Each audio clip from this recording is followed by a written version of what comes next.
24년 11월 11일 월요일 창세기 12장. 하나님이 아브라함을 부르시다. 주님께서 아브라함에게 말씀하셨다. 너는 내가 살고 있는 땅과 내가 난 곳과 너희 아버지의 집을 떠나서 내가 보여주는 땅으로 가거라. 내가 너로 큰 민족이 되게 하고 너에게 복을 주어서 내가 크게 이름을 떨치게 하겠다. 너는 복의 근원이 될 것이다. 너를 축복하는 사람에게는 내가 복을 베풀고 너를 저주하는 사람에게는 내가 저주를 내릴 것이다. 땅에 사는 모든 민족이 너로 말미암아 복을 받을 것이다. 아브라함은 주님께서 말씀하신 대로 길을 떠났다. 롯도 그와 함께 길을 떠났다. 아브라함이 하란을 떠날 때의 나이는 75이었다. 아브라함은 아내 사레와 조카 롯과 하란에서 모은 재산과 거기에서 얻은 사람들을 거느리고 가나안 땅으로 가려고 길을 떠나서 마침내 가나안 땅에 이르렀다. 아브라함은 그 땅을 지나서 세겜 땅, 곧 모레의 상수리 나무가 있는 곳에 이르렀다. 그때 그 땅에는 가나안 사람들이 살고 있었다. 주님께서 아브라함에게 나타나셔서 말씀하셨다. 내가 너의 자손에게 이 땅을 주겠다. 아브라함은 거기에서 자기에게 나타나신 주님께 제단을 쌓아서 바쳤다. 아브라함은 또 거기에서 떠나 베델의 동쪽에 있는 산간지방으로 옮겨가서 장막을 쳤다. 서쪽은 베델이고 동쪽은 아이이다. 아브라함은 거기에서도 제단을 쌓아서 주님께 바치고 주님의 이름을 부르며 예배를 드렸다. 아브라함은 또 길을 떠나 줄곧 남쪽으로 가서 네겝에 이르렀다. 그 땅에 기근이 들었다. 그 기근이 너무 심해서 아브라함은 이집트에서 얼마 동안 몸붙여서 살려고 그리로 내려갔다. 이집트에 가까이 이르렀을 때에 그는 아내 사레에게 말하였다. 여보, 나는 당신이 얼마나 아리따운 여인인가를 잘 알고 있어. 이집트 사람들이 당신을 보고서 당신이 나의 아내라는 것을 알면 나는 죽이고 당신은 살릴 것이오. 그러니까 당신은 나의 누이라고 하시오. 그렇게 하여야 내가 당신 덕분에 대접을 잘 받고 또 당신 덕분에 이 목숨도 부지할 수 있을 거요. 아브라함이 이집트에 이르렀을 때 이집트 사람들은 아브라함의 아내를 보고 매우 아리따운 여인임을 알았다. 바로의 대신들이 그 여인을 보고 나서 바로 앞에서 그 여인을 칭찬하였다. 드디어 그 여인은 바로의 궁전으로 불려 들어갔다. 바로가 그 여인을 보고서 아브라함을 잘 대접하여 주었다. 아브라함은 양떼와 소떼와 암나귀와 수나귀와 남녀 종과 낙타까지 얻었다. 그러나 주님께서 아브라함의 아내 사레의 일로 바로와 그 집안에 무서운 재앙을 내리셨으므로 바로가 아브라함을 불러서 꾸짖었다. 어찌하여 너는 나를 이렇게 대하느냐? 저 여인이 너의 아내라고 왜 일찍 말하지 않았느냐? 어찌하여 너는 저 여인이 내 누이라고 해서 나를 속이고 내가 저 여인을 아내로 데려오게 하였느냐? 자, 내 아내가 여기 있다. 데리고 나가거라. 그런 다음에 바로는 그의 신하들에게 명하여 아브라함이 모든 재산을 거두어서 그 아내와 함께 나라 밖으로 나가게 하였다. 13장. 아브라함과 롯이 따로 살림을 내다. 아브라함은 이집트를 떠나서 네겝으로 올라갔다. 그는 아내를 데리고서 모든 소유를 가지고 이집트를 떠났다. 조카 롯도 그와 함께 갔다. 아브라함은 집짐승과 은과 금이 많은 큰 부자가 되었다. 그는 네겝에서는 얼마 살지 않고 그곳을 떠나 이곳저곳으로 떠돌아다니다가 베델 부근에 이르렀다. 그곳은 베델과 아이 사이에 있는 예전에 장막을 치고 살던 곳이다. 그곳은 그가 처음으로 제단을 쌓은 곳이다. 거기에서 아브라함은 주님의 이름을 부르며 예배를 드렸다. 아브라함과 함께 다니는 롯에게도 양떼와 소떼와 장막이 따로 있었다. 그러나 그 땅은 그들이 함께 머물기에는 좁았다. 그들은 재산이 너무 많아서 그 땅에서 함께 머물 수가 없었다. 아브라함의 집 짐승을 치는 목자들과 롯의 집 짐승을 치는 목자들 사이에 다툼이 일어나곤 하였다. 그때 그 땅에는 가나안 사람들과 브리스 사람들도 살고 있었다. 아브라함이 롯에게 말하였다. 너와 나 사이에 그리고 너의 목자들과 나의 목자들 사이에 어떠한 다툼도 있어서는 안 된다. 우리는 한 핏줄이 아니냐. 내가 보는 앞에 땅이 얼마든지 있으니 따로 떨어져 살자. 내가 왼쪽으로 가면 나는 오른쪽으로 가고 내가 오른쪽으로 가면 나는 왼쪽으로 가겠다.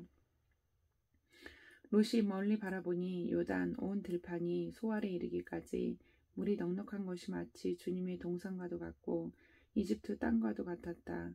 아직 주님께서 소돔과 고모라를 멸망시키시기 전이었다.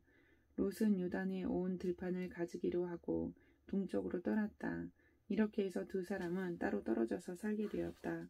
아브라함은 가나안 땅에서 살고 롯은 평지의 여러 성읍을 돌아다니면서 살다가 소돔 가까이에 이르러서 자리를 잡았다. 소돔 사람들은 악하였으며 주님을 거슬러서 온갖 죄를 짓고 있었다. 롯이 아브라함을 떠난 뒤에 주님께서 아브라함에게 말씀하셨다. 너 있는 곳에서 눈을 크게 뜨고 북쪽과 남쪽, 동쪽과 서쪽을 보아라. 내 눈에 보이는 이 모든 땅을 내가 너와 내 자손에게 아주 주겠다. 내가 너의 자손을 땅의 먼지처럼 셀 수 없이 많아지게 하겠다. 누구든지 땅의 먼지를 셀 수 있는 사람이 있다면 너의 자손을 셀 수 있을 것이다.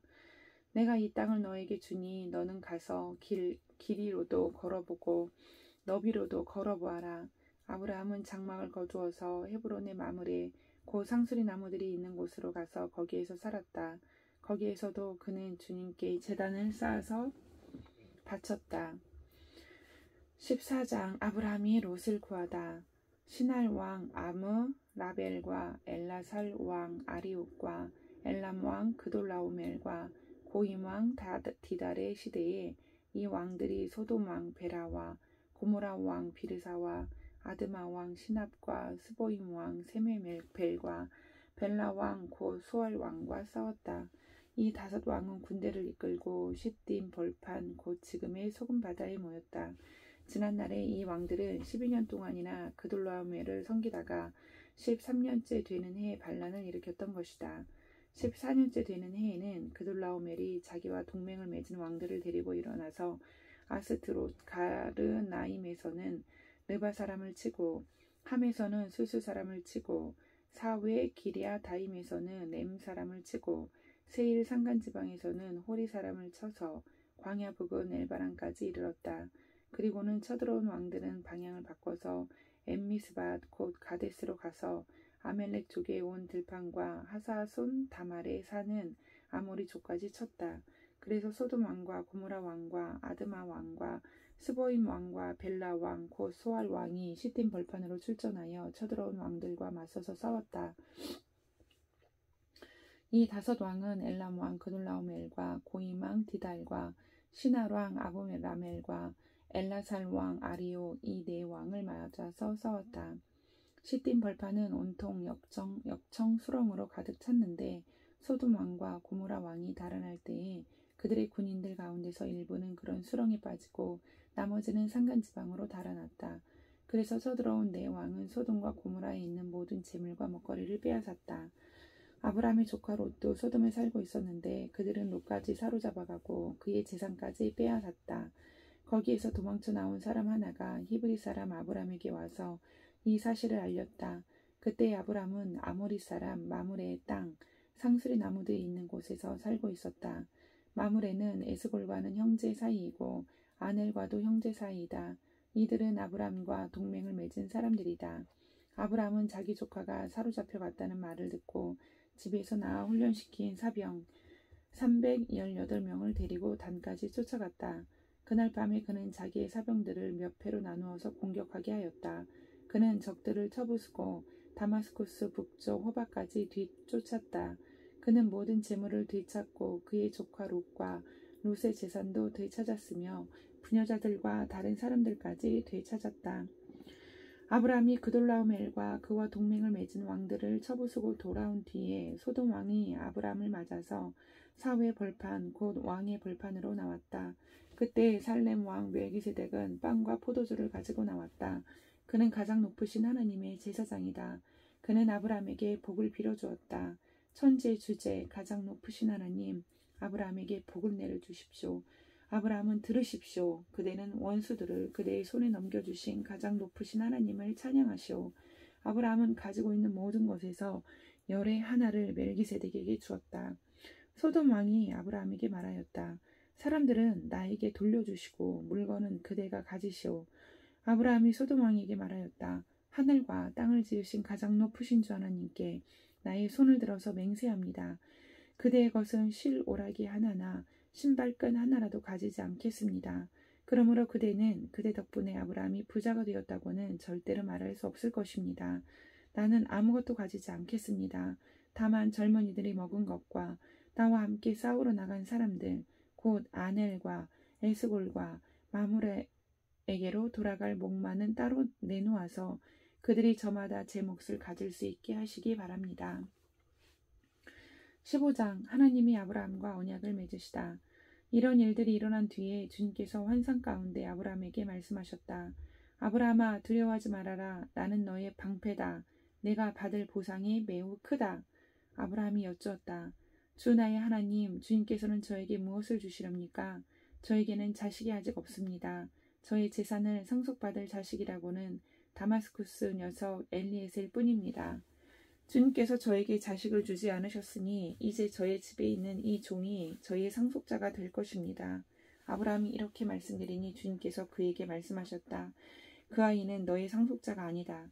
너의 몸에서 태어날 아들이 너의 상속자가 될 것이다. 주님께서 아브라함을 데리고 바깥으로 나가서 말씀하셨다. 하늘을 쳐다보아라. 내가 셀 수 있거든 저 별들을 세어보아라. 그리고는 주님께서 아브라함에게 말씀하셨다. 너의 자손이 저 별처럼 많아질 것이다. 아브라함이 주님을 믿으니 주님께서는 아브라함의 그런 믿음을 의로 여기셨다. 하나님이 아브라함에게 말씀하셨다. 나는 주다. 너에게 이 땅을 주어서 너의 소유가 되게 하려고 너를 바빌로니아의 우르에서 이끌어내었다. 아브라함이 여쭈었다. 주 나의 하나님, 우리가 그 땅을 차지하게 될 것을 제가 어떻게 알 수 있습니까? 주님께서 말씀하셨다. 나에게 3년 된 암송아지 1마리와 3년 된 암염소 1마리와 3년 된 순양 1마리와 산 비둘기 1마리와 집 비둘기 1마리를 가지고 오너라. 아브라함이 이 모든 희생 제물을 주님께 가지고 가서 몸통 가운데를 쪼개어 서로 마주보게 차려놓았다. 그러나 비둘기는 반으로 쪼개지 않았다. 솔개들이 희생 제물 위에 내려왔으나 아브라함이 쫓아버렸다. 해가 질 무렵에 아브라함이 깊이 잠든 가운데 깊은 어둠과 공포가 그를 짓눌렀다. 주님께서 아브라함에게 말씀하셨다. 너는 똑똑히 알고 있거라.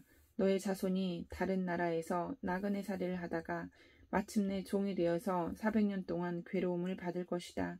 그러나 너의 자손을 종살이하게 한 그 나라를 내가 반드시 벌할 것이며 그 다음에 너의 자손이 재물을 많이 가지고 나올 것이다.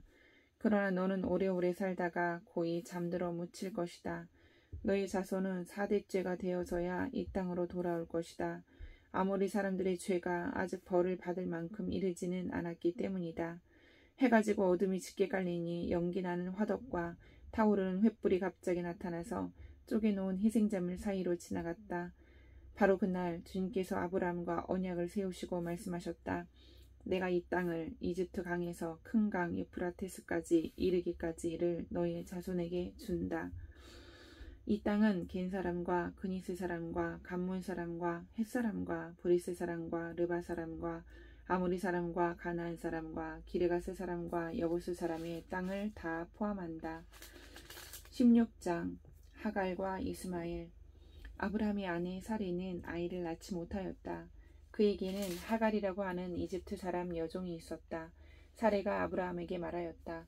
주님께서 나에게 아이를 가지지 못하게 하시니 당신은 나의 여종과 동침하십시오. 하갈의 몸을 빌려서 집안의 대를 이어갈 수 있기를 바랍니다. 아브라함은 사레의 말을 따랐다. 아브라함의 아내 사레가 자기의 여종 이집트 사람 하갈을 데려다가 자기 남편 아브라함에게 아내로 준 때는 아브라함이 가나안 땅에서 살아온 지 10년이 지난 뒤이다. 아브라함이 하갈과 동침하니 하갈이 임신하였다. 하갈은 자기가 임신한 것을 알고서 자기의 여주인을 깔보았다. 사레가 아브라함에게 말하였다. 내가 받는 이 고통은 당신이 책임을 지셔야 합니다. 나의 종을 당신 품에 안겨주었더니 그 종이 자기가 임신한 것을 알고서 나를 멸시합니다. 주님께서 당신과 나 사이를 판단하여 주시면 좋겠습니다. 아브라함이 사레에게 말하였다. 여보, 당신의 종이니 당신 마음대로 할 수 있지 않소? 당신이 좋을 대로 그에게 하기 바라오. 사레가 하갈을 학대하니 하갈이 사레 앞에서 도망하였다. 주님의 천사가 사막에 있는 샘 곁에서 하갈을 만났다. 그 샘은 수르로 가는 길 옆에 있다. 천사가 물었다. 사레의 종 하갈아, 내가 어디서 와서 어디로 가는 길이냐? 하갈이 대답하였다. 나의 여주인 사레에게서 도망하여 나오는 길입니다. 주님의 천사가 그에게 말하였다. 너의 여주인에게로 돌아가서 그에게 복종하면서 살아라. 주님의 천사가 그에게 또 일렀다. 내가 너에게 많은 자손을 주겠다. 자손이 셀 수도 없을 만큼 불어나게 하겠다. 주님의 천사가 그에게 또 일렀다. 너는 임신한 몸이다. 아들을 낳게 될 터이니 그의 이름을 이스마엘이라고 하여라. 내가 고통 가운데서 부르짖는 소리를 주님께서 들으셨기 때문이다. 너희 아들은 들나귀처럼 될 것이다. 그는 모든 사람과 싸울 것이고 모든 사람 또한 그와 싸울 것이다. 그는 자기의 모든 친족과 대결하며 살아가게 될 것이다. 하갈은 내가 여기에서 나를 보시는 하나님을 뵙고도 이렇게 살아서 겪은 일을 말할 수 있다니 하면서 자기에게 말씀하신 주님을 보시는 하나님이라고 이름지어서 불렀다. 그래서 그 셈 이름도 브엘라헤로이라고 지어서 부르게 되었다. 그 셈은 지금도 가데스와 베레 사이에 그대로 있다. 하갈과 아브람 사이에서 아들이 태어나니 아브라함은 하갈이 낳은 그 아들의 이름을 이스마엘이라고 지었다. 하갈과 아브람 사이에 이스마엘이 태어난 때에 아브람의 나이는 86이었다. 아멘.